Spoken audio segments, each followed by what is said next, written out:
and I'm very excited to have you here to our latest edition of the Water Seminar Series. Today, I'll be serving as your MC, which is titled Water Partnerships to Promote Infrastructure Investment and Flexible Water Management.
Guest, Dr. Alvar Escriva-Bou, which is an assistant professor with the Civil and Environmental Engineering Department and the Institute of Environmental and Sustainability at UCLA. His research uses systems approaches to explore integrated water, energy, food, and environmental resources management. Specifically, he focuses on the integration of human dimension in these socio-environmental systems, linking engineering and economic models to assess drought impacts, improve urban and agricultural resilience, or analyze policy outcomes and trade-offs. Prior to joining UCLA, Dr. Escriva-Bou was a senior fellow at the Public Policy Institute of California and previously worked as a civil engineer managing and developing large infrastructure projects in Spain. He holds a PhD and an MS in water and environmental engineering and a BS in civil engineering from the Polytechnic University of Valencia in Spain. He also holds an MS in agricultural and resource economics from UC Davis. We're delighted to have you, Dr. Escriva-Bou, with us today. Please join me in welcoming him.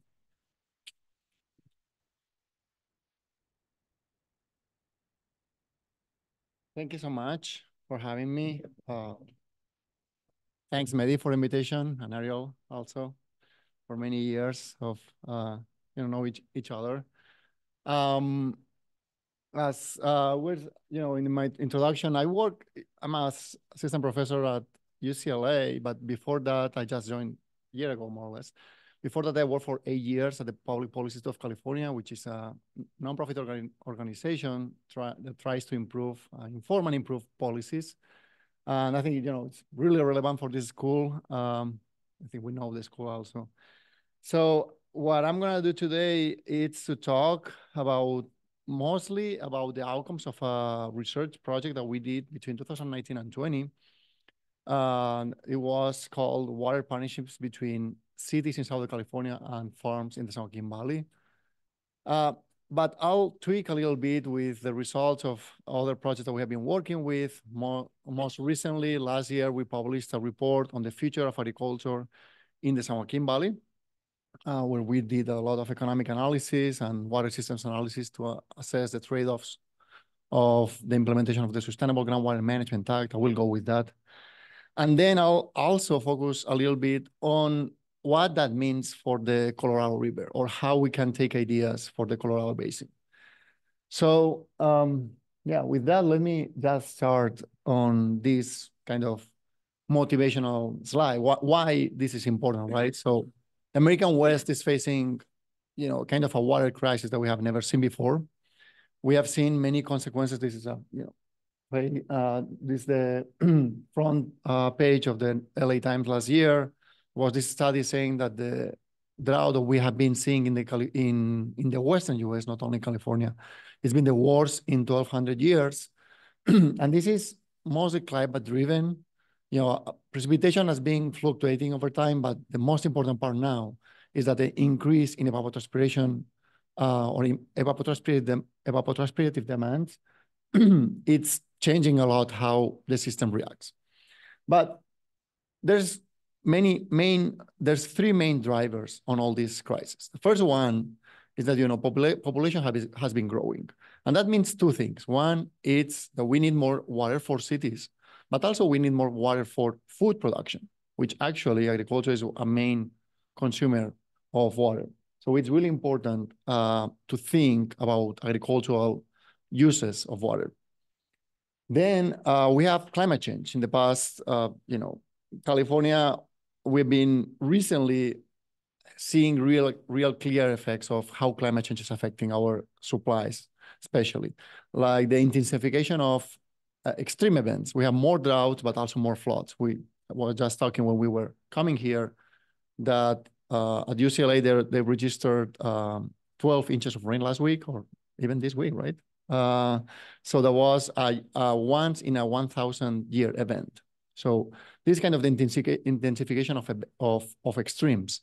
On average, in California, I mean, this can change a little bit between South and Northern California, but on average, we're not expecting a change in average precipitation. But what we are seeing is a real change in the patterns of precipitation. So we have more intense kind of wet events. What that means is that if we have more intense events and more kind of wetter years, we're going to have also drier years because the average is the same. So that's a really important thing, and that makes a real difference on how we manage water. And the third thing is that we have, the demands, the competition among demands is increasing. I was mentioning in the first one that we have population growth, but we also have a really important thing is that we as a society value much more environmental uses of water. 40, 50 years ago, this was not as important. Agricultural development was really fast in the last century, but now we are more concerned and we've seen big declines on ecosystem outcomes. So ecosystem health is an issue that if we want to restore in many rivers of the state, the health of the ecosystems, we need actually to provide more water. So actually there's kind of a zero-sum game if we provide more water to the environment. So we have to reduce in other uses. And also there's another thing, we have been overusing groundwater a lot in California and other places in the West, actually in many parts of the world. I'm gonna talk about that too.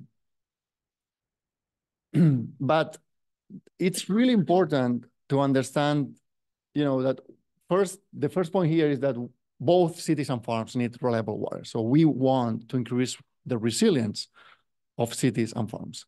But there's two problems that are really different, and it's important to understand these two problems. There's one problem that is kind of a long-term project of average demands and supplies. And this is what usually we call water stress. And water stress is when we are using actually kind of more water than we have. So water demands or water use exceed water availability of water supplies. This has been happening, actually, this map here on the right, it's a map it's from the Department of Water Resources, looking at critically overdrafted basins. Overdrafted basins means groundwater basins that have seen groundwater depletion over time. Many places in California, we have been overdrafting groundwater for almost 100 or even more than 100 years now. So it's not a new thing, and climate change is making things worse, but this is a clear example that we have been using more water than we had. And we could talk also about, how increasing environmental needs actually add also for water stress. But this is a long-term project, a long-term problem. We have this long-term need of address this issue. But then there's a different problem, which is maintaining water resilience during droughts. Here on the right, you have the annual precipitation in California. I've heard many times that in California, we don't have kind of normal years. We always have a wet year or a dry year. And then when we have many drought years together, like here in the 87, 92, 2012, 16, or 2020, 22, we have a big drought, right? So you can see how this precipitation varies across years. What's really important to understand from here is that in some places, and I'll go to that later, in some places, we might not have a problem with average water. So we might have enough water on average to provide supplies to our demand. But when you have a 2, 3, 5, 6-year drought, you don't have average. You have accumulation of deficits. So then you have a problem there. So I just want for you to think about these two problems, which are different. There's this long-term problem and this kind of short-term variability problem that we need to address. So, and actually this thing, it's kind of the initial idea behind this project. That is that actually these problems for some agencies, especially for farms and cities farms in the San Joaquin Valley and cities in the in Southern California, sorry, might be a kind of a complementary problem. And I'll try to make the case later. But basically the idea here is that we could look for partnerships between different agencies that have these complementary problems to solve, at least partially, the problems that they both face. But to do that, there's a requirement for two things. We need water infrastructure that connects different users of different utilities or institutions. And in this case, there's a big connection between the Central Valley and Southern California, which is the State Water Project.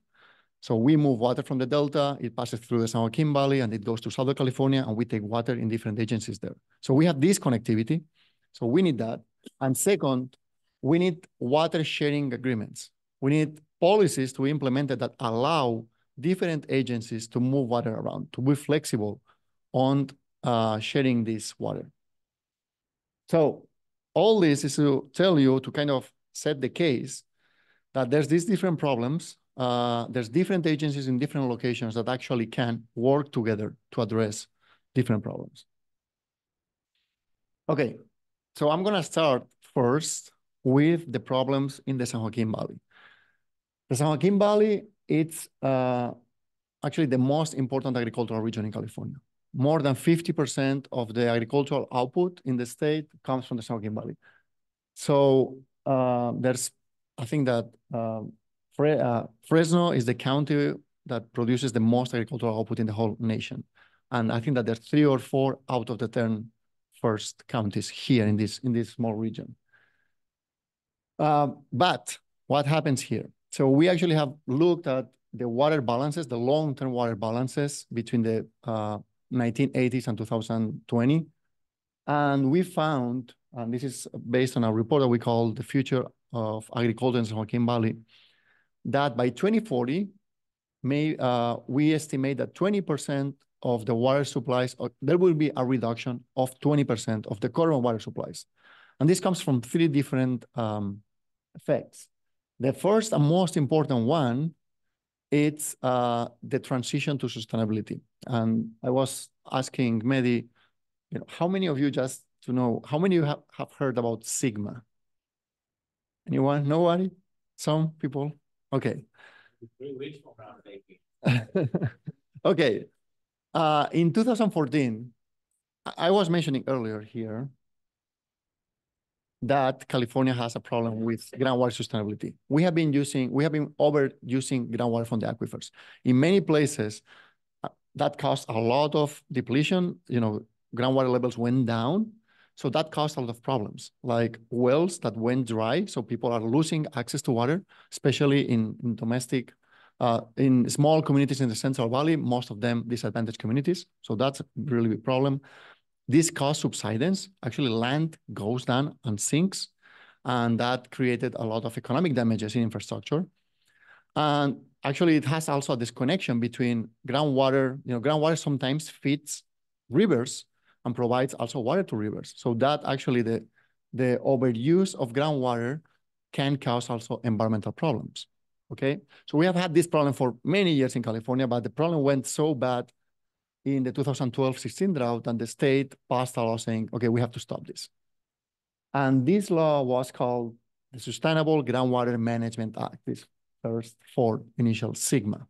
So, and the law says that over the next 20 years, that between 2014 and 2020, all these basins had to develop plans and develop plans for groundwater sustainability. And then they have between 2020 and 2040 to actually reduce this groundwater overuse and become sustainable, to stop all these problems, right?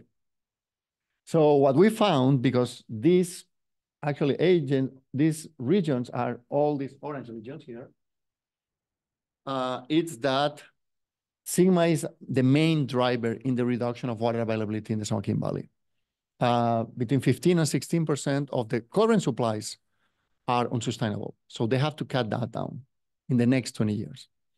So if we don't provide any new supply, there will be this 20% reduction, most of it because of Sigma, the blue lines here, but also because climate change is going to alter the patterns of precipitation and supplies. And also there's some, we added here, this is the green thing, especially in the northern part of the valley, there are proposals for increasing environmental flows. So basically, here we have a kind of snapshot of what means transition to sustainability. That means reducing groundwater overuse, adapting to climate change, and also providing more water for the environment. But this has a trade-off with the other users. So agriculture might see a reduction in 20% of supplies. There's you can see a lot of publications, and you might see that agriculture is not so important in California overall and in the United States. California is a very rich state, so agriculture provides maybe the 2% of the GDP, depending on how you account for other effects on the economy. But actually, in the San Joaquin Valley, agriculture provides 14% of the value added of the GDP of the region, and 17% of the employment. So in this region, agriculture is really important. It's actually the main engine of the economy. So whatever reduction you see in agriculture is going to translate into reduction in economic activity, jobs, and many other things. So what we did here is, okay, we want to see what's going to happen, how this is going to affect agriculture, and what could we do to actually adapt to these reductions. We found that without any adaptation, 900 acres of agricultural lands could go out of production. That's almost 20%, it's kind of linear. 20% of the lands that currently are agricultural lands. And that could translate also in 50,000 jobs lost in the whole region. And a 2.3 decline in the GDP, in the regional GDP. So that's a big hit in the economic activity of the region. So, and this, depending on how much surface water they have and how much groundwater overdraft, that is going to have different impacts in different parts of the region. So what we found here is that in some places here in the Kings area, there's kind of traditional irrigation districts that have a lot of surface water. Sigma might not affect them if we don't do any movement of water. But there's some places here in this is the, I'm just blanking on that region, but it's south of Kings Basin, there's this, what we call white areas where they don't have any surface water. So in these places, more than 50% of the current lands could go fallow. Imagine like all agriculture that we have there, like 50% of that would go out of production. So that would be really important. Then also this here in the Turlock area, in Modesto and other places. So what we did here, we have to look at what we call you have to look at all potential demand options, but also all the potential supply options, right? So what I'm gonna, this is like 4 slides that is kind of animation, but I'm gonna, walk you through the different scenarios. What we did here is that the 3 constraints on water, Sigma, the Sustainable Groundwater Management Act, climate change, and Sigma, climate change and environmental flow. So basically, what we find here is that there will be this 3 million acre-feet of reduction of water, the 20% reduction, that would translate into almost 900,000 acres of land fallowed. And then you'll see $5 billion of agricultural GDP losses, $5 billion per year. So that's an average. And then you'll have these 50,000 jobs lost. And this will be on crop production, on animal production like dairy and beef industries, which are really important, And also on processing industries, like there's a lot of industries that just process, package the food to actually sell it, right? So what can we do here? One thing that we have studied a lot on the demand management, it's about water trading. Water trading means that different, farmers willingly can actually sell water or buy water. And how this works is that because there's many different agricultural commodities in the valley. There's up to 300 commodities in the valley. There's some that are more profitable and some that are less profitable.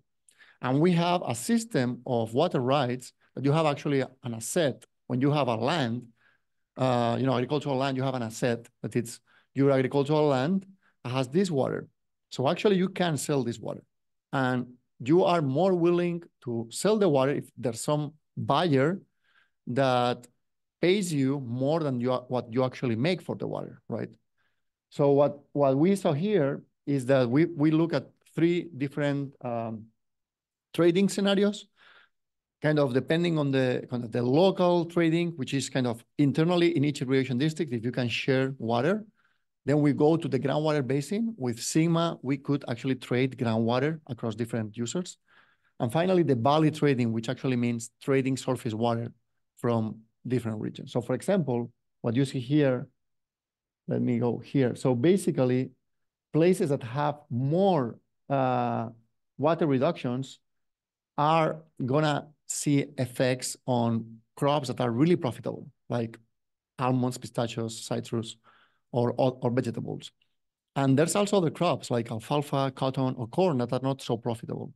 So for example, in these regions that they don't have any effect, there's a lot of what we usually call low value crops that actually could have an incentive to sell their water. And it's not just for economic purposes. When I think about water markets in this situation, it's mostly a reallocation mechanism. So how we reallocate water to the most productive uses. So the way to reallocate this is through these water markets, where willing sellers would sell the water to willing buyers. And actually, if you think that through, it's really important for the regional economy, because if we don't do any trading, we'll have these 50,000 of jobs going, being lost. When we do local trading, you reduce that by maybe 25%. And with basin and valley trading, you might reduce the job losses by almost 50%. And that's because water goes to the most productive uses that have also most jobs and GDP and values and all that. So what we are doing is actually putting the water to the most valuable productive uses. And then there's a final scenario that we did here. Actually, there's two more scenarios. What if we can bring more supplies? We haven't talked about supplies now. All these things are demand strategies, demand management strategies, where you actually move water around. But we actually could bring more supplies. There's been different exercises. We worked a lot in 2017 and 18 on what supplies could we bring to the valley, and I'll show a little bit later.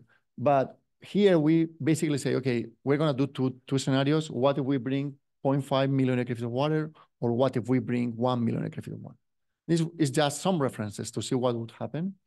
So basically you keep, actually what you see here is the reduction, the applied water is the same on all trading scenarios, but here you bring the water, right?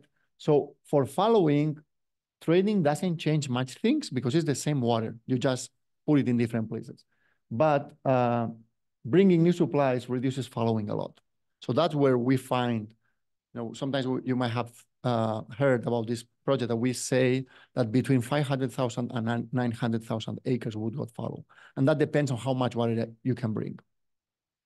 And basically what we find here is also you still have a reduction in agricultural GDP losses and job losses.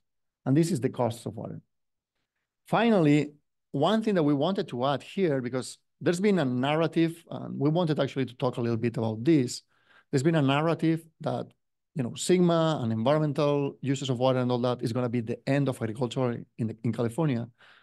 And actually, this is not true. Even in this, we have 20% reduction in water, but we could have an effect on the final agricultural production of maybe 5%, 7%, because we can actually move water around and put it to the most productive uses. But there's one other effect, and this is what it's called technological change or increases in productivity. In the past 40 years, yields in the San Joaquin Valley and other parts of California have been constantly increasing. So what we did is, okay, we took this linear increase in yields for all different crops, and we extrapolated this for 2040.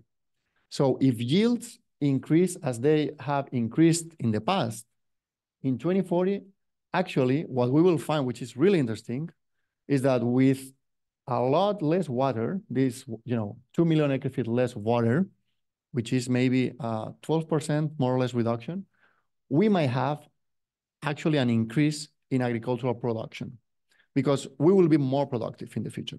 And that has happened. That doesn't mean that, farmers are going to like to see a reduction in agricultural water. That just means that we will still be a really agricultural powerhouse in California. And actually, we might produce even more than today with less water and less land developed to this. Okay, I know that's a lot here in this slide, but I wanted to tell you a couple of things here on how this relates to the Southern California, right?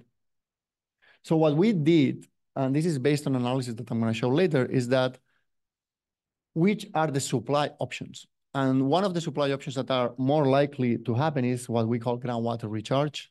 And this is mostly because farmers cannot pay for any source of water. You have heard a lot maybe about water desalination or water reuse and other things. These sources of water that are relatively expensive are only it's not only, but mostly feasible for cities. Farmers, they don't make a lot of money for each acre-feet of water that they use. So actually they only can pay, depending on how they make. So what we find in a previous report in 2019 is that groundwater recharge is the most likely outcome, and this is where we found these 500,000 acres that could come from new supplies. And what we found too is that urban conservation and supply options in cities could provide also some potential, and this is urban conservation in Southern California and in the San Joaquin Valley. If you actually reduce water in cities, you could provide this water to farms. Okay, this is the main idea behind this project. Maybe you are forgetting now that we are talking about partnerships between Southern California and the San Joaquin Valley. And I wanted just to show you this graph because this is kind of an economic analysis of demand and supply options. This is what it's called the willingness to pay. It's how much farmers are willing to pay for new supplies. And basically you have here a lot of low value crops that are not going to be able to pay much for new supplies because they don't make a lot of money from the crops that they produce. But here you have maybe the most profitable crops, vegetables, pistachios, almonds, and all that actually can pay more, maybe $500, $700 per acre foot. And then on red, you have the new supplies. Actually, there's really few supplies that are cheap. We obtain, this is kind of a Monte Carlo simulation that we ran with many potential simulations of different options that we have. These cheap options are actually what we found on groundwater recharge. And then this more is maybe reservoirs. This is water reuse, maybe water desalination. For farmers, this is not really profitable. Okay, but this actually could be profitable for cities. So this comes to the second part of this idea. So what's going on in Southern California right now? So Southern California is focusing especially on increasing the resilience or the reliability against droughts. And as you'll see, I'll show you later, but in Southern California, the problem right now is not about average water use. You'll see that. I just wanted to show you a little bit. Southern California has the most diversified water portfolio in the whole state. There's many sources of water. There's places here, maybe San Diego is a good example, where they get water from maybe 6 or 7 different sources of water. They get water from Northern California, from the Colorado River, from groundwater, from desalinated water, from water reuse. So they have to manage all this different portfolio of options. we have different regions, especially these two regions. So we have the South Coast, which is mostly an urban region. And then we have the Colorado River, which is mostly an agricultural region, where you have Imperial Valley and other places here that have used a lot of water from the Colorado.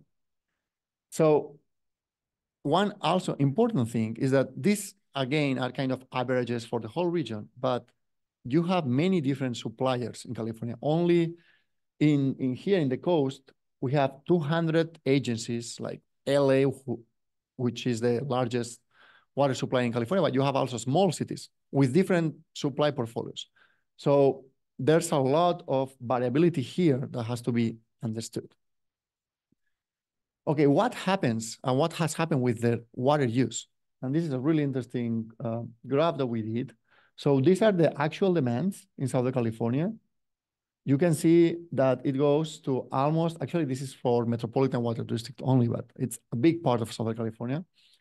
In the 1990s, we're about between 3 and 4, and it peaked in the early 2000s with almost 5 million acre feet per water. But Southern California has implemented a lot of conservation actions. And with a lot more people today, we are using less water, total water, less water than we used 30 years ago. This is a really important thing because these lines here, I'm going to explain what this means. These were their projections for every 5 years, more or less, they do a planning document. So in 1996, they were thinking that by 2020, we would use more than 5 million acre feet. And we are using now 3. By 2003, they were thinking that a little bit less. They've been like relaxing the projections. And actually right now, if you see the projections of population of the Department of Finance, Southern California has already peaked in population. And they are not expecting Southern California to increase population in the future. So if you think about that, maybe the supplies, and this is something that we did in 2019, maybe the demands in the future are not going to increase at all, and it's quite likely that they are going to decrease, especially if you think about all the conservation actions that they are doing. What this means? This means that actually in Southern California, on average, we have enough water for all the demands. The problem here is not about averages. The problem here is to be reliable during a 2, 3, 5-year drought. And we saw that last year. And one thing that I was here telling earlier, there's a lot of variability across suppliers here. In 2022 and 2021 and 22, we had a big drought. Southern California gets a lot of water from Northern California, from the State Water Project I was mentioning earlier. 21 and 22, the allocations from this State Water Project were 5% and 0%. There's some agencies here that rely 100% on this connection. So even that we think that on average we are fine, during 2 years, they had to face the issue that they didn't have any water.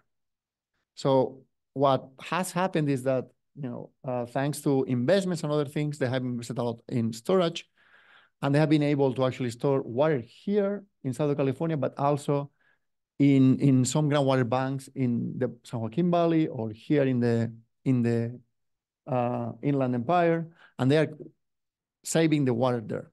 But even though there's many places that are not reliable. So again, let me finish on this part of Southern California. What's going to happen in Southern California, and this is what their plans are doing, they are going to keep trying to diversify their portfolio. Also because there's one more thing that I didn't talk. With climate change, all the surface supplies, especially the imports from the Colorado River and from Northern California, are decreasing, and climate change is expected to impact a lot. So what they are trying to do is just to make up for these losses with new supplies, especially with water recycling. There's 2 big plants already planned or actually being built in Southern California. Stormwater capture is a big thing that we're going to see more and more. And also some seawater desalination and brackish desalination. So all this, it's just diversifying the portfolio to keep up with the supply losses that they are having from different regions. Trading, what I was mentioning earlier, trading water is really important thing. So in 2021, when this, I was mentioning that state water project allocation was 5%. Southern California was buying water from rice farmers in Northern California. And because it's a way that they face this variability. So trading is a very important tool that they are using already. And water conservation will be still a really important management tool. Okay, now I'm gonna try to make the case that we are connecting these two walls. We have the Central Valley, San Joaquin Valley especially, that is facing this long-term project of groundwater sustainability. If they don't bring new supplies, they're gonna see a reduction maybe on 20% of their agricultural production. I mean, the agricultural land, acreage, and all that. And then we have this second problem with urban areas where they are seeing this reduction in demands. Supplies, they are trying to keep up with the supplies, but the pressures now is to keep up with dry years or dry cycles, especially with the intensification of droughts. And then we have the statewide project, which is here, is this line here. I mean, it's just a depiction of that on how this works. So the statewide project takes water from the Delta, about 5 million acre feet per year.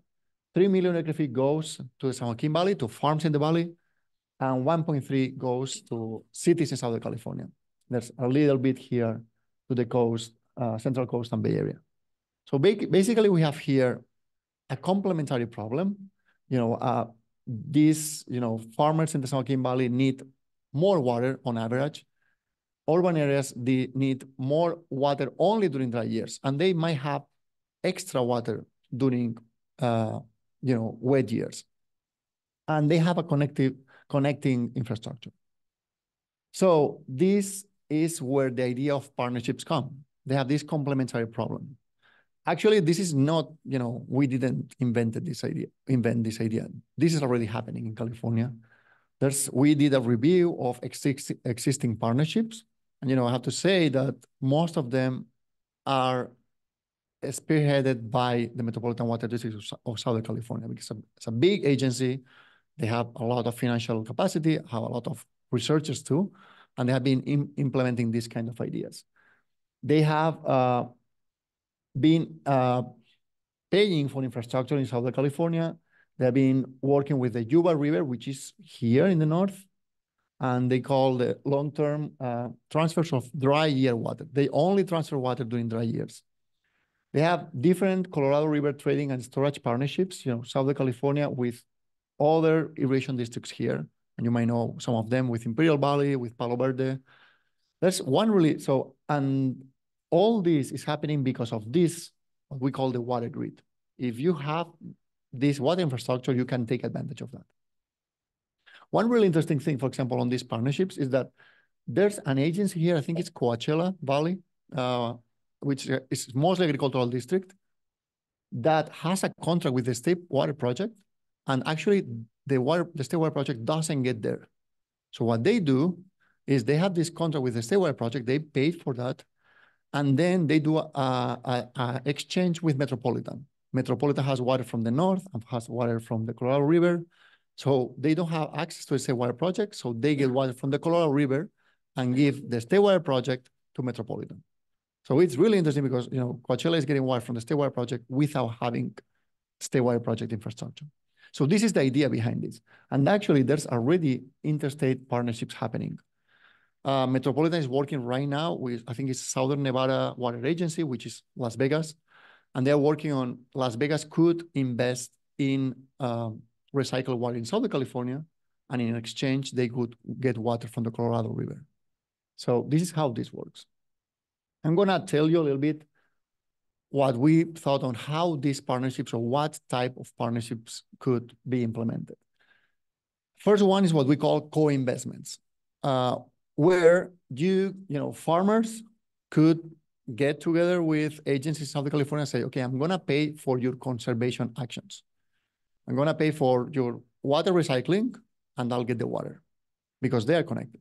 Or so-called agencies, which actually is more likely, and it's happening a lot. Southern California agencies are expanding a lot of storage infrastructure in other agricultural regions, especially in Southern California, in the Colorado Basin, but also in the San Joaquin Valley. So there can be just two agencies that say, okay, this is kind of the delocalization of infrastructure investments. I am paying for infrastructure that is actually not in my area. It's in other places. That is what we call co-investments. This second one is one of the most interesting ones to me. It's called unbalanced exchange. This is a figure that currently exists in water policy in California. Unbalanced exchange is a market mechanism. You are kind of doing a transfer of water between two agencies, but there's no money involved. What's happening here is that farmers get more water in normal years, and cities get more water in dry years. I'm going to explain this to you really simply. So basically, what would happen here, if you do an unbalanced exchange, is that if I'm a farmer in the San Joaquin Valley, in a normal and wet year, I get more deliveries. And Southern California says, okay, I'm fine this year because it's a wet year. I have other sources of water, so I'm not going to get water. And this water goes to the farms here. And then during droughts, farmers don't get the water, and this water comes here to Southern California, and farmers could pump more water. Actually, on the overall result of this is that farmers get more water because the value of water during dry years is much higher. So they make this kind of value exchange between dry and wet years. What's more likely actually is this third strategy, which is a mixed strategy. You could do this co-investments plus the unbalanced exchanges. So you have to have both of them.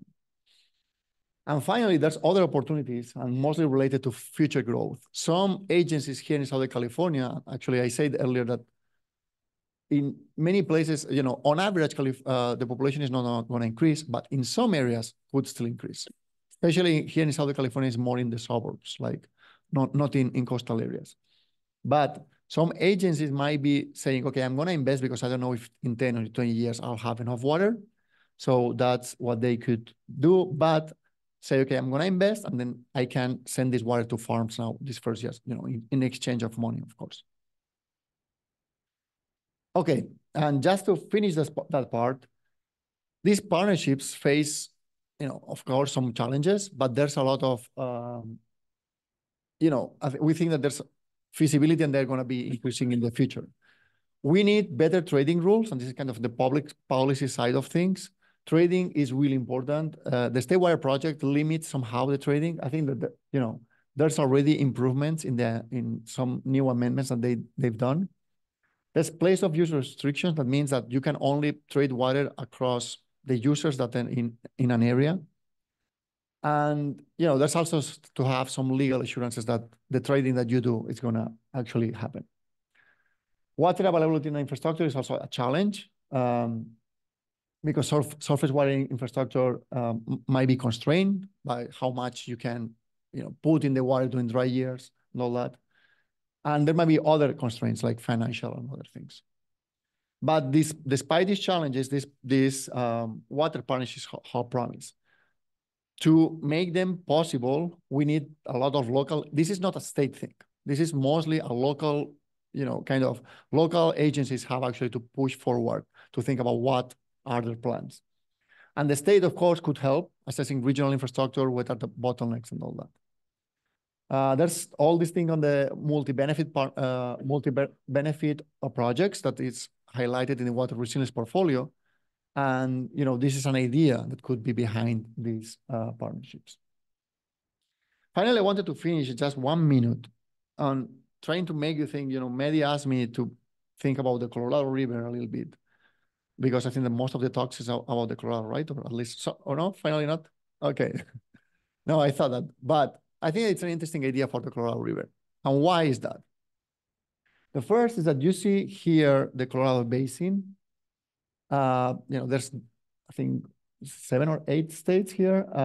Many states involved. It's a really complex problem. We have 16.5 million acre feet. I wanted to bring this number because actually water use in the San Joaquin Valley is really similar. It's about 16 million acre feet of water. And then the water supply, the demands, the water stress in the Colorado Basin, there's some papers that say that between 2 and 3 million acre feet of water use has to be reduced. So it's a complementary problem. We have 15% of total supplies in the whole Colorado that has to be reduced. So we have a similar problem. We have cities, we have agriculture, and this idea of partnerships could actually be really interesting in the Colorado too. There's already some urban ag partnerships in Southern California, like in state, what I was mentioning earlier, Palo Verde, Imperial, with San Diego Metropolitan. So this is already happening. And also what I was saying, Southern Nevada and Metropolitan are working on this co-investments idea. But this could be implemented in larger scale. Maybe, you could think like maybe some agencies in Arizona could pay for investments in here. You cannot do desalinations in Arizona, but you can do desalination here. So maybe Phoenix, which actually is limiting water urban growth, could invest in desalination here, and in exchange, they would get water that right now comes to Metropolitan through the Colorado River. Okay, what is needed for these demand reductions? For this transition to more sustainable use in the Colorado Basin. First thing is to clarify demand reductions. We don't know right now what's happening. I mean, there's some proposals. There's a lot of political clashes, and you might have seen that in the news. It's really difficult to understand who is going to reduce water. So first, we need to know who is finally going to face a reduction in water use to see, what are the costs and the options that they have. When we have that, we can actually assess supply and demand management strategies. So which are the supply options that we have? Like we were mentioning, like desalination, reuse, groundwater recharge, and others, but also the demand management strategies.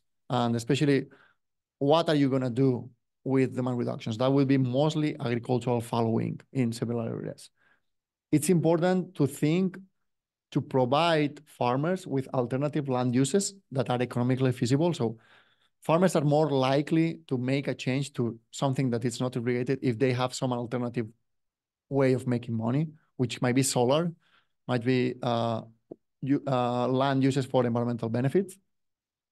And it's important also considering rural development and equity. So there's been issues, for example, in Colorado, in the state of Colorado, what's called buy and dry, which means that cities are buying out lands and drying out. And if you do that in a whole county, that's a big impact in the regional economy.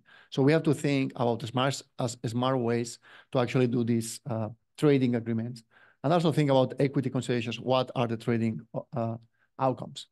And finally, it's important to develop flexible options to share water use using market mechanisms, and try to add flexibility to the system with policies that make sense. So with that, thank you so much, and I'm happy to answer questions. Thank you.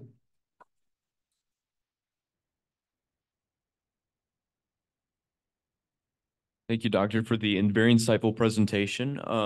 We're now going to transition to a 15-minute Q&A session where we will have our Dean's Ambassador, Pia Prashanth, pass the microphone to anyone in the audience. And for those on Zoom, as I said previously, you can input your questions in the Q&A feature. Okay, go ahead.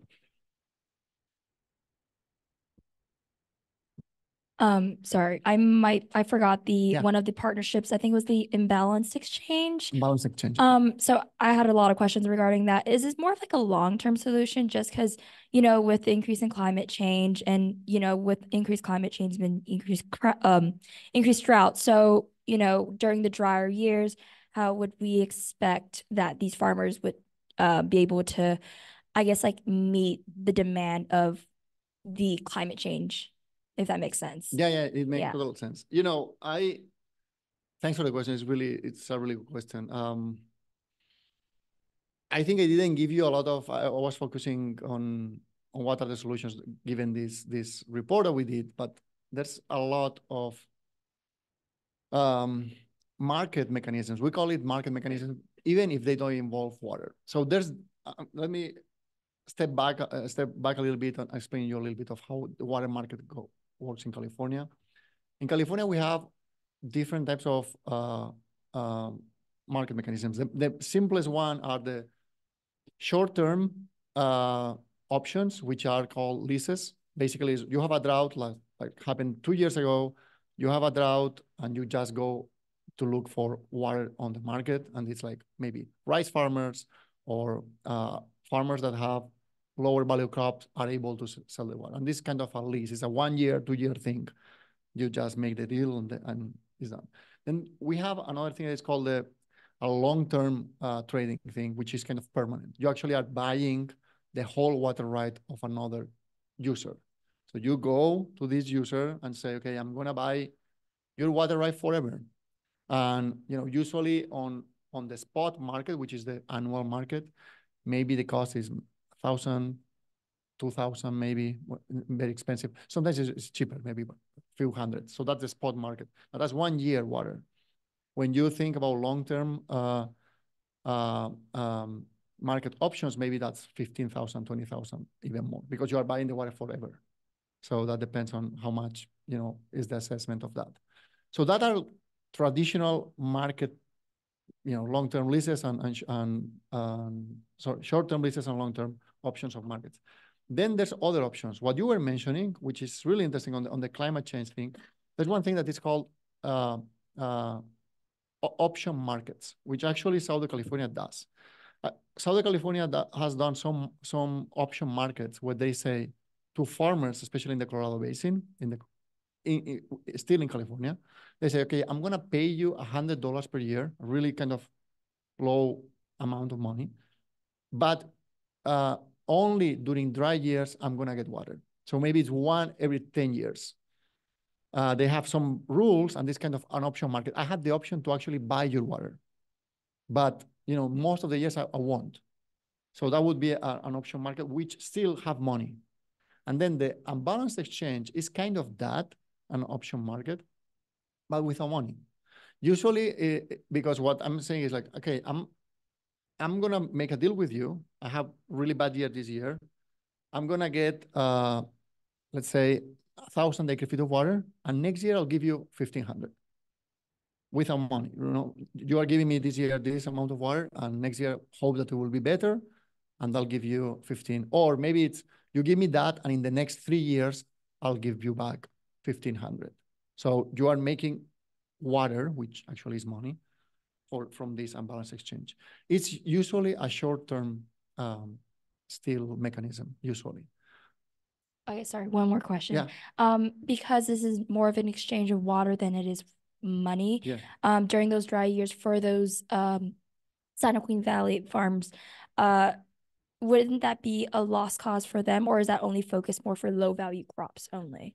The thing here is that where I was making the point is that cities are really interested in resilience during droughts. So on average, they're fine. In the valley, they have huge aquifer. They can pump more during droughts. So this point is that on average, if farms in San Joaquin Valley send this 1,000 acre-feet during 1 year, but in the next 3, they're gonna get 1,500.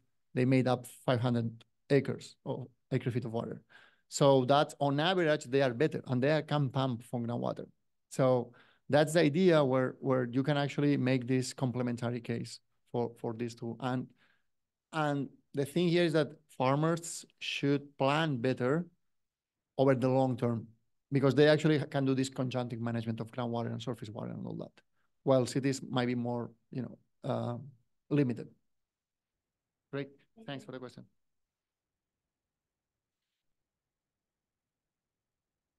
Thank you, Alvar, for the presentation. I have one question, and that's goes back to the mechanics of water markets, right? We know that's 3 to 4% is traded in California of all our water, Yep. and that could be due to many things, but fragmentation is one part of it, right? Our agencies are fragmented in many aspects, right? In the number of agencies we have, the type of investments they make, and the sources they have access, and you show that, and their interests in both political and so on. So that would be one part of it, and then the regulations that you touched on a little bit, and then the investment funding sources, right? To make these new investments. Yeah. can you please comment some a little bit more, elaborate on those three that how did you think about that, you know, in your model? How are you thinking that most of the bigger agencies, they do the trading rather than the small ones? And what would be the implications for the smaller ones? Especially we know the smaller ones are under much more pressure under climate changes. Yeah. Thank you. No, that's great. That's really great question. So yeah, first, I have to say that in the model, we did some super basic assumptions that we are not accounting for infrastructure or regulation. We were just looking at what are the implications of different potential trading options. And actually, we are not limiting that. So these are kind of, the results that we found are kind of bound, kind of worst case scenario and best case scenario. So the worst case scenario where there's not any trading at all, what we call the inflexible scenario, which actually is not true because many farmers actually already do trading. And the best case scenario, the valley trading, we didn't account for any infrastructure constraint, which actually it's too optimistic. But we wanted to put bounds on how, could be. But, you made a point that is really interesting on the trading thing. So you mentioned, I think, fragmentation, regulation, and investment sources. On the fragmentation, that's really, that's a real constraint in California. What we see in the trading, the actual trading that happens is that for you to make trading, you have to be, right now in surface water, you have to be kind of a big farmer or big irrigation district. There's a lot of transaction costs, paperwork, stuff to do, that if you are a small farmer, you're not going to get into trading. So it's not easy. So that's why we call about flexibilizing, adding flexibility to the system and surface water and all that. That's totally true. There's one thing now, though, that it's important. And in the report of this, the future of agriculture in the San Joaquin Valley, we talked about that, which is that groundwater trading can change a little bit the rules. Because for groundwater trading, you don't need infrastructure. And right now, there's a couple of examples. We know an example in Rosedale, Rio Bravo. It's a water agency. And now there's another one in I think there is the Eastern Tule Irrigation District, but I'm not totally sure about that one. But there's some in Tule and Cahuilla Basin where they are implementing like kind of apps, like kind of a Craigslist for trading. And you can be a small farmer and say, okay, I have this amount of water that I'm willing to sell or I'm willing to buy. And then if there's other people, you could do it. And they're trying to do that. Then they mix these trading options with, or they intersect it with a groundwater model because they don't want to cause cons of depressions and stuff like that. But right now, groundwater trading can add a lot of flexibility to the system, at least in the local basins, especially with SIGM, with the Sustainable Groundwater Management. And we think that we've heard also there's a lot of interest in technological tools, kind of apps, stuff like that, to also add flexibility to the system. So, but definitely fragmentation is a really challenging situation. On infrastructure, on legal issues, yes. So that's always, thing that we always advocate for. It would be great to have more flexible trading, but at the same time, you have to, when you do trading, you don't want to do third-party impacts. So, it's normal to have this paperwork. There could be less, streamlined. So maybe you have to ask for a lot of permits that sometimes are, redundant for two different agencies and stuff like that. So maybe there could be some streamlining of trading things. And then on the investments, of course, so the idea here is how we can make investments that are more, usually, traditionally, we have thought about investments. You are limited to do investments in your service area. So if you are, LA, DWP, which actually is huge because they are big city, they have more capacity to do investments. If you're a small city, you have the options that you have in that city, right? So the idea here is that you could think about, okay, and there's another part in here. There might be places where there are some potential investments that are really good and cost effective, but the agency there doesn't have any interest because they have enough water. So you could think, okay, let's think about a way to connect agencies to make the most cost effective investments. And that doesn't mean that this agency has to pay for it. It can be paid for other agency, and then you share the water. So that's the idea behind this. And we are actually looking at, we put a proposal to work on that on groundwater recharges in San Joaquin Valley. It's not related to Southern California, but it's the same. In the San Joaquin Valley, there might be options to do groundwater recharge that is cheap. And actually, usually it's in the north. And actually, the northern agencies have less overdraft. So have less incentive to do these investments. So we need to put them in touch with other agencies to make the investments. Thank you. Other questions? I got you tired. Good. Okay, if those are all the questions, with that being said, I want to thank everyone in the audience for being here, both in Zoom and in person. And I'd like to thank you very much for coming for speaking. It was a very good presentation. And with that being said, I hope that everyone is attentive. And for our upcoming events, we have some flyers on the desk right there. And I want to thank everyone very much for coming. Thank you. Be done.